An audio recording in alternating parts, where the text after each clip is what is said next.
नमस्कार साथियों आज हम बहुत ही महत्वपूर्ण आदेश के बारे में बात करेंगे जिसमें स्पष्ट ये मेंशन है कि अपंजीकृत वसीयत मान्य नहीं होगी। अगर किसी अधिकारी ने मान्य कर दी तो उसके ऊपर विभागीय कार्रवाई होगी और आदेश शून्य होगा। इसका हम आदेश दिखाएंगे, लेकिन पहले कुछ चीज़ें समझो। हमारे पास कई फ़ोन कॉल्स आ रहे हैं कि सर हमारा वसीयत जो है चैलेंज किया जा रहा है, सर हमारे विपक्षी जो है वो वसीयत कह रहा है कि हमारा वसीयत जो है 1999 का है, ठीक है ना। अब जज ये कह रहे हैं कि भाई ये जो वसीयत जो है वो ये कानून जो आया है वो 2006 में लागू आया कि अपंजीकृत वसीयत मान्य नहीं होगी। तो साहब हम बड़ा फंसे, बताइए। चलिए उसी का हम जो है आदेश रूलिंग जो है काफ़ी सर्च करके लाए, वो आपको बताएंगे और वसीयत के बारे में सारी चीज़ें आप समझेंगे, ठीक है, विशेषज्ञ द्वारा, ठीक है। और अगर आप किसी भी मैटर में विशेषज्ञ द्वारा कंसल्टेशन करना चाह रहे हैं, आदेश का पीडीएफ लेना चाह रहे हैं, तो हमारा कॉन्टैक्ट नंबर वीडियो के डिस्क्रिप्शन में मिल जाएगा।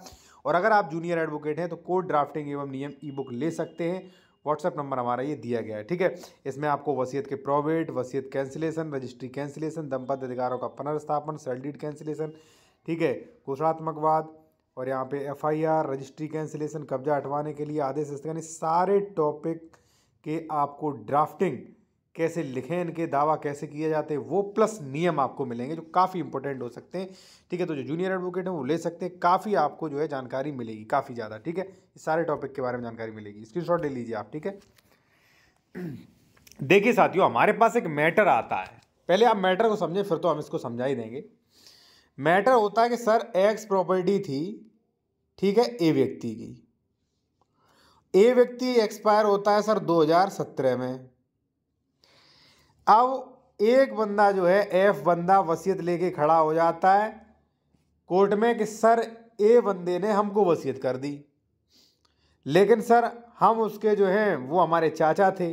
अब दूसरे जो है ताऊ का लड़का वो खड़ा हो गया कि वसीयत हमारे पास कर गए थे, वसीयत अनरजिस्टर्ड नहीं है। जब हमने ये पक्ष रखा, दलील दी, तो वहाँ पे न्यायिक अधिकारी बोलते, विपक्षी वकील बोलता है कि ये वसीयत तो 1999 में की गई थी, 1999 में की गई थी, तब तो ये कानून था नहीं कि वसीयत रजिस्ट्रीकृत हो। लेकिन ये सब बेवकूफ़ है, एक नंबर के बेवकूफ़ ये है साथियों कि तो फिर इस कानून का फ़ायदा ही क्या है। मान लीजिए 2006 में एक कानून आ गया कि रजिस्टर्ड वसीयत ही मान्य होंगी, ठीक है। अब मुझे करनी है बेईमानी। 2050 में एक बंदा खत्म होता है, एक्सपायर होता है, मैं ले आता हूं वसीयत के महोदय, ये वसीयत तो हमें 1996 में करके गए थे, ये देखिए ये वसीयत है 1996, ये तो करके गए थे हमें। अब रजिस्टर्ड की हमें जरूरत है नहीं, क्योंकि 1996 में कानून नहीं था। लेकिन ये साथियों गलत है, ये न्यायिक अधिकारी भी करता है तो उसकी भी बेवकूफ़ी होगी। क्यों? क्योंकि जो बंदा 2050 में एक्सपायर हुआ उसके पास पर्याप्त समय था इस बात के लिए कि वो वसीयत रजिस्टर्ड करवाए। ये बताइए 2006 में कानून आया, जो बंदा 2005 में ख़त्म हुआ उसके तो आप कह सकते हो कि साहब 2005 में ख़त्म हो गया वो वसीयत, तब रजिस्टर्ड। अब जो 2017 में ख़त्म हो रहा है व्यक्ति वसीयत वाला, ठीक है, 2010 में ख़त्म हो रहा है, तो उसको तो पता है कि अनरजिस्टर्ड वसीयत मान्य नहीं होगी अब, ठीक है ना। तो इसलिए अनरजिस्टर्ड वसीयत तो मान्य नहीं होगी। तो जिन लोगों का ऐसा मैटर चल रहा है उनके लिए रूलिंग ये है। अब आप देखिए इस रूलिंग को, ठीक है। और मैं फिर कहूँगा, अगर आप किसी मैटर में कंसल्टेशन करना चाह रहे हैं, इसका पीडीएफ लेना चाह रहे हैं, तो कॉन्टैक्ट नंबर वीडियो के डिस्क्रिप्शन में मिल जाएगा। यहाँ पे स्पष्ट लिखा है, यदि राजस्व अधिकारी अरजिस्ट्रीकृत वसीयत के आधार पर दाखिल खारिज मंजूर करता है, यानी कि दाखिल खारिज करता है, तो उसका आदेश न केवल शून्य होगा बल्कि विभागीय कार्यवाही के अधीन भी होगा, यानी कि उस पर विभागीय कार्यवाही भी होगी। और अगर आप वसीयत कर रहे हैं तो धारा 107 के नियमों का आप अनुपालन करें, वरना वसीयत 100% कैंसिल होगी। तो जिन लोगों का ऐसा मैटर है वो अपने न्यायिक अधिकारी से ये कहें कि आप एक बात बताइए, जो व्यक्ति 2015 में एक्सपायर हुआ वो भली भांति जानता था कि 2006 में ऐसा कानून आ गया है कि वसीयत अनिवार्य रजिस्टर्ड होगी। इसके पास पर्याप्त 7-8 साल का समय था, इसने रजिस्टर्ड वसीयत क्यों नहीं की? प्रथम तर्क ये होगा।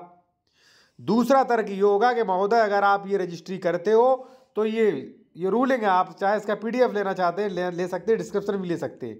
2004 का और रूलिंग है, ठीक है ना, 2004 का, ठीक है।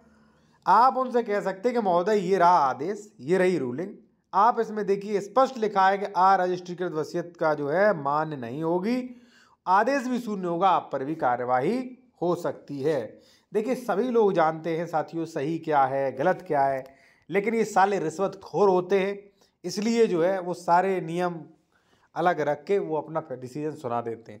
और ये गलत बात ये है कि आप एक बात बताइए, एक तहसीलदार ने आपके अगेंस्ट रिश्वत लेके मान लीजिए फैसला सुना दिया, आप अपील में जीत गए, अपील में आप बेशक जीत गए, ठीक है 4 साल लगा, लेकिन इस 4 साल गलत निर्णय से तहसीलदार या ऐसे न्यायिक अधिकारी की सेहत पर क्या फर्क पड़ा, वो आप हमें बताइए। पीड़ित तो आप हुए ना। तो ये चीजें हैं साथियों, ठीक है। हालांकि जो मैंने बताया है उसके कथन बिल्कुल सही हैं, आप ये दलील दे सकते हो भाई, ये आप रूलिंग भी दिखा सकते हो अगर आपका कोई ऐसा मैटर है साथियों। ठीक है, इसी के साथ धन्यवाद।